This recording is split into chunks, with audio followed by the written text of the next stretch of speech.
Lisboa, 1521. A cidade pulsa com o cheiro de canela e pimenta negra, riquezas trazidas do fim do mundo. Mas nos corredores sombrios da Rua Nova dos Mercadores, o ar é pesado de medo. Diogo de Sá senta diante de um escriba flamengo, à luz de velas tremulantes iluminando colunas de números implacáveis. 6 meses. É tudo que lhe resta antes que os banqueiros de Antuérpia tomem tudo, a casa, os armazéns, o nome da família. Com mãos que mal conseguem firmar-se, ele assina o contrato. A pena raspa o pergaminho como uma sentença. O único caminho que resta é o mais longo e perigoso do mundo conhecido, o Oceano Índico, as Ilhas do Cravo e da Noz Moscada. Diogo de Sá aposta tudo numa última e desesperada travessia rumo às Molucas. Janeiro de 1521. O Tejo cheira a sal, a alcatrão e a despedidas. No cais de Belém, sob o peso cinzento de um céu de inverno, Diogo de Sá segura os rostos dos filhos entre as mãos calejadas, gestos que guardam mais do que palavras jamais poderiam. Sua esposa não chora. Aprendeu que as lágrimas não trazem os homens de volta. Ao fundo, a nau rende contra as amarras, impaciente como a própria dívida que o empurra para o mar. Diogo sabe o que o espera: meses de oceano aberto, febre, tempestade, silêncio. Sabe também o que o espera se ficar: o vergonhoso colapso de tudo que construiu. Ele vira as costas ao cais com a lentidão de quem carrega o peso de 2 mundos. Mas o que o aguarda nas Ilhas das Especiarias é algo para o qual nenhum homem jamais esteve verdadeiramente preparado. O Cabo da Boa Esperança não perdoa. Em junho de 1521, as águas ao sul da África transformam-se numa muralha viva de escuridão e espuma. Ventos de força colossal rasgam as velas do São Cristóvão como pergaminho molhado. Os mastros gemem. Os homens rezam em latim, em árabe, em línguas sem nome. Abaixo do convés, os cofres de ouro, o futuro de Diogo, o futuro de sua família, cedem ao peso das ondas. 3 caixões despencam nas profundezas negras do Atlântico Sul, levando consigo meses de crédito e sacrifício. A tripulação olha para Diogo com olhos que pedem uma ordem impossível. Voltar é a ruína certa. Avançar é uma aposta contra Deus. Mas o que aguarda Diogo nas Ilhas do Cravo pode ser ainda mais implacável do que qualquer tempestade. Coxim, dezembro de 1521. O porto fervilha sob um sol inclemente. O cheiro de gengibre e pimenta impregna o ar úmido, misturado ao suor dos estivadores e ao sal do mar Arábico. Entre os mercadores que se acotovelam nos bazares à beira do cais, Diogo de Sá ouve as palavras que mais temia. Os espanhóis chegaram às Molucas, remanescentes fantasmagóricos da expedição de Magalhães, esgotados mas determinados, vindos pelo lado oposto do globo. O impensável tornara-se real. 2 impérios agora disputam o mesmo punhado de ilhas remotas. O monopólio português, aquela muralha invisível erguida em tratados e sangue, começa a rachar. Cada hora perdida em Coxim é ouro que escapa entre os dedos. Diogo não pode mais esperar, mas o que o aguarda nas Molucas será ainda mais perigoso do que imagina. Agosto de 1521. Depois de meses a bordo, o cheiro chega antes de qualquer terra ser avistada, cravo da Índia, denso e quente, impregnado no próprio ar do oceano. As Molucas surgem na névoa como uma promessa antiga.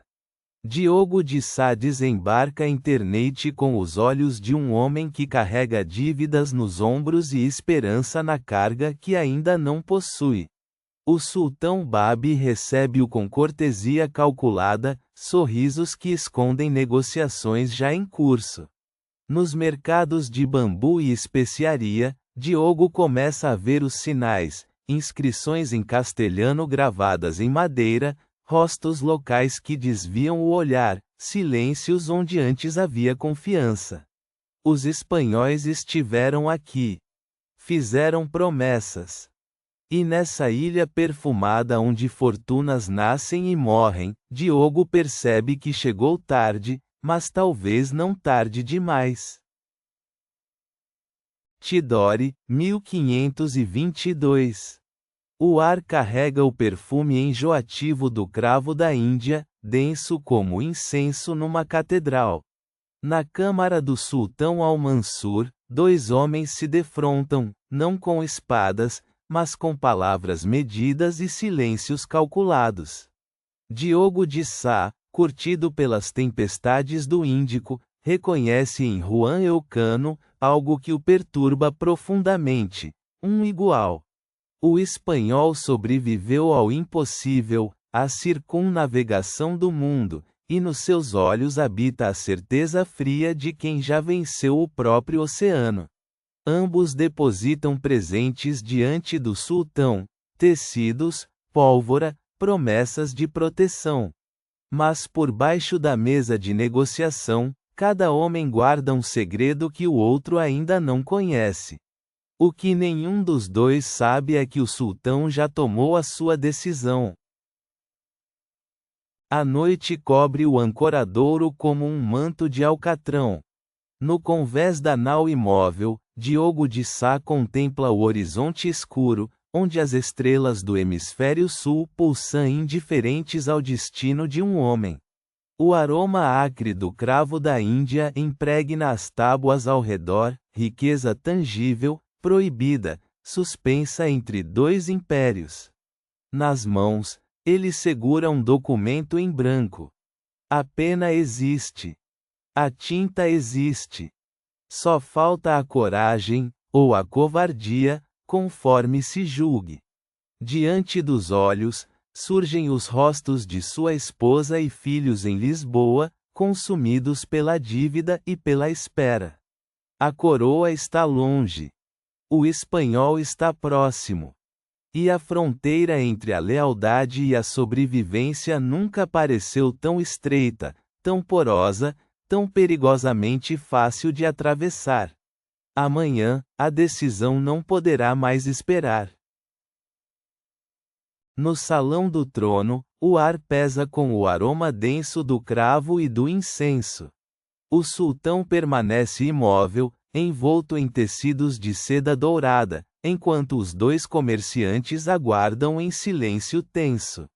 A decisão cai como uma espada: Portugal vence. Diogo sente o alívio percorrer-lhe o corpo, mas dura apenas um instante. O sultão avança uma condição: não ouro, não seda, não pimenta. Sangue. Uma aliança militar contra a ilha rival de Tidore, há muito inimiga das Molucas. Diogo compreende, naquele momento, que nunca foi apenas um comerciante nesta sala, foi uma peça num tabuleiro de poder que existia muito antes de Lisboa sonhar com estas águas. Agora, com a tinta ainda fresca no acordo, ele terá de decidir até onde está disposto a ir para salvar o que resta da sua família. O porão do navio transborda.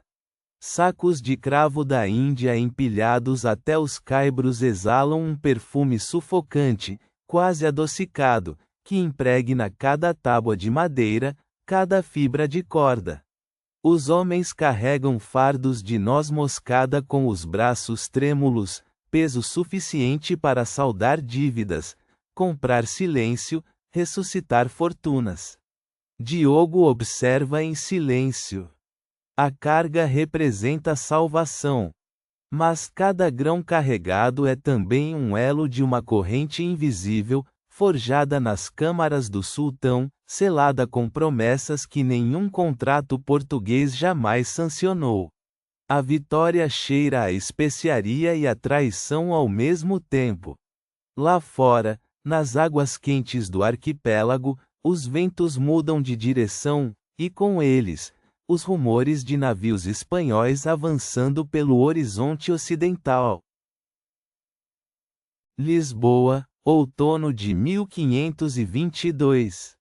O Tejo recebe o navio de Diogo de Sá com a indiferença silenciosa de um rio que já viu demasiados segredos. Nos porões, sacos de cravo e noz moscada exalam seu perfume acre e dourado, fortuna suficiente para saldar dívidas, alimentar filhos, restaurar um nome. Nas docas, há abraços, lágrimas, o cheiro de sal e alcatrão misturado à promessa de dias melhores. Diogo desembarca com passos firmes. Ninguém pergunta pelo sultão. Ninguém pergunta pelo espanhol. Os livros de contabilidade registram apenas números, e os números contam uma história de êxito.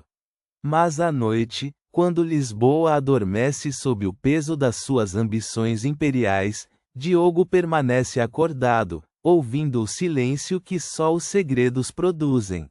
E o império, ainda sem saber, começa a rachar por dentro.